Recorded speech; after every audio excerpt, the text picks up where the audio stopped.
Alors, le mois de Ramadan commencera après-demain et le Ramadan et le jeûne pendant ce mois-ci est l'un des piliers, des 5 piliers de l'islam. C'est une période très importante pour les musulmans et les pratiquants.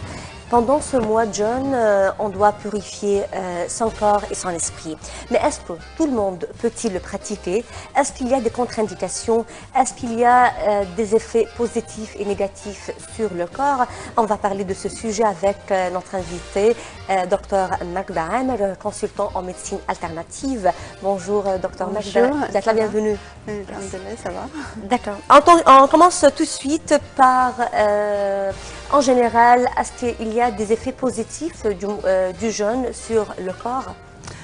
Effectivement, le jeûne, non seulement c'est un commandement d'Allah subhanahu wa ta'ala de jeûner pendant le Ramadan, mais j'aimerais bien, en tant que spécialiste en médecine alternative, de signaler que le jeûne, il a des vertus thérapeutiques au niveau du corps.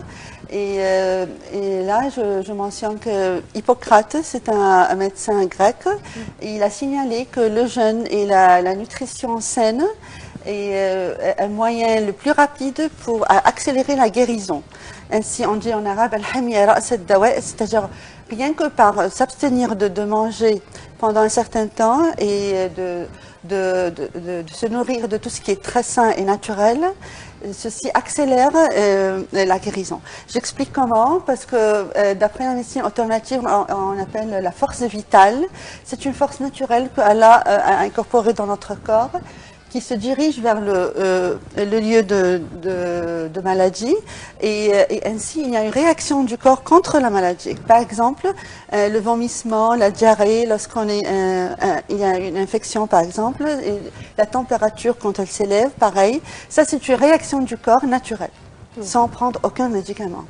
Ainsi, cette force vitale naturelle, lorsqu'on s'abstient de manger, au lieu de se diriger vers le système digestif, elle se dirige vers le lieu de la maladie et ainsi il y a un débarras, une accélération de la guérison rapide.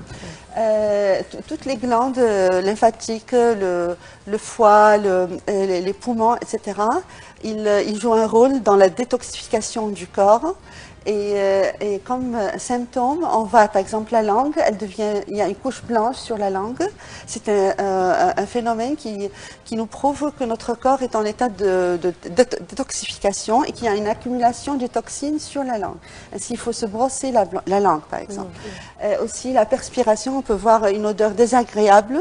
Ceci veut dire qu'il y a une accumulation